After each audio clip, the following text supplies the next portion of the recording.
Okay, so let's talk about a man you think you know, Christopher Columbus. But his story? Well, it's way more complex and a lot more controversial than the one you probably learned in school. For hundreds of years, he was lionized as this heroic discoverer, but today, a lot of people see him as a brutal colonizer. So, which one is it? In this explainer, we're going to dig into the actual historical record to try and separate the man from the myth and really understand the paradox of Christopher Columbus. So, who was this guy really?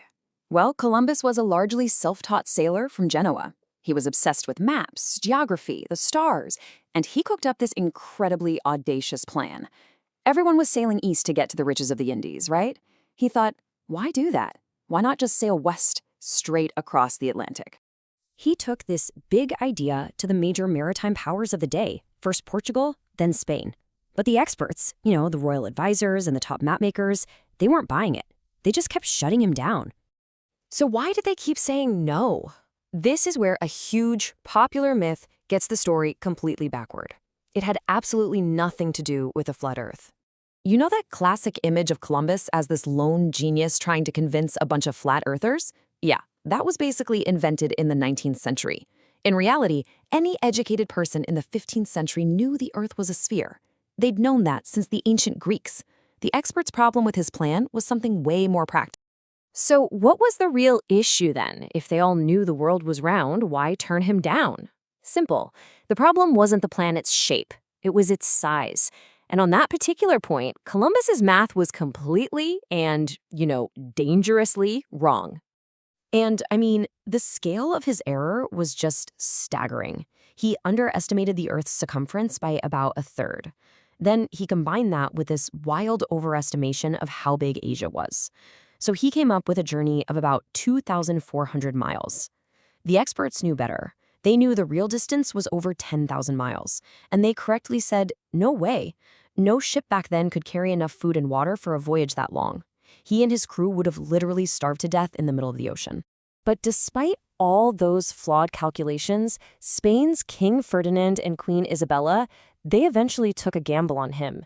See, they had just finished their long war to conquer Granada, and they were desperate for a way to compete with Portugal in that lucrative race to the Indies.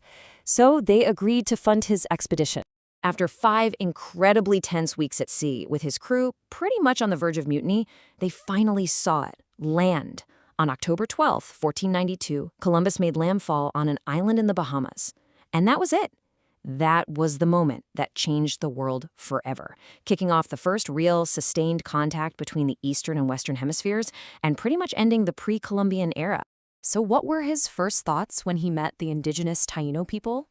Well, we don't have to guess. His own journal is pretty revealing. He immediately started sizing up their military capabilities, or lack thereof, and he saw an opportunity.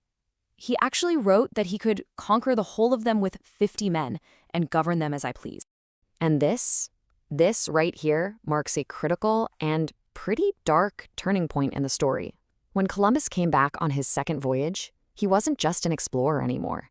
He was now a colonial governor, and his job was to set up permanent, profitable settlements for Spain. And to build these colonies and, get rich, he brought in these absolutely brutal systems of forced labor. The most famous one was the encomienda system. It basically gave Spanish settlers the right to the labor of the native population. In practice, it was slavery, forcing people to work to death in mines and on plantations. His rule was just defined by extreme cruelty. And not just against the native people, but also against any Spanish colonists who crossed him. The reports that got sent back to Spain were filled with stories of torture and mutilation being used as everyday tools of government. Eventually, the complaints about his tyranny got so loud that the crown finally sent a royal investigator, Francisco de Bobadilla, to see what was going on. And this is the key thing. This brutality wasn't some secret that only came out centuries later. It was documented in excruciating detail by people who were there. The evidence Bobadilla collected was so damning that he had Columbus and his brothers arrested, put in chains, and shipped back to Spain in the year 1500. He was officially stripped of his governorship. So, stripped of his titles, his reputation in tatters, you'd think that's the end of the story. But his journey was far from over. In the centuries that followed, his image got a complete makeover. It was totally transformed into something new.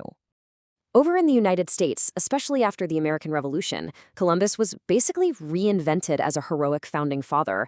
He became this symbol of discovery, of progress, a narrative that just conveniently left out all the documented brutality of his rule. Later on, for Italian and Catholic immigrants who were facing a ton of discrimination, celebrating Columbus became a way for them to claim their own piece of the American story. So, really re-evaluating this myth means we have to confront the full, devastating consequences of his voyages. The so-called Columbian Exchange wasn't just about trading potatoes and horses. It was also an exchange of diseases. Old world illnesses like smallpox, which indigenous peoples had zero immunity to, just ripped through the Americas. It led to one of the biggest demographic catastrophes in all of human history. Many modern historians really don't mince words about this. They argue that the immense suffering and the catastrophic drop in population that followed his arrival from disease, enslavement, and just outright violence, that is the central, unavoidable part of his legacy. And all of this leaves us with a really difficult but essential question. Columbus's ambition connected two halves of the world, but his cruelty also unleashed this unbelievable wave of destruction. His story is a paradox.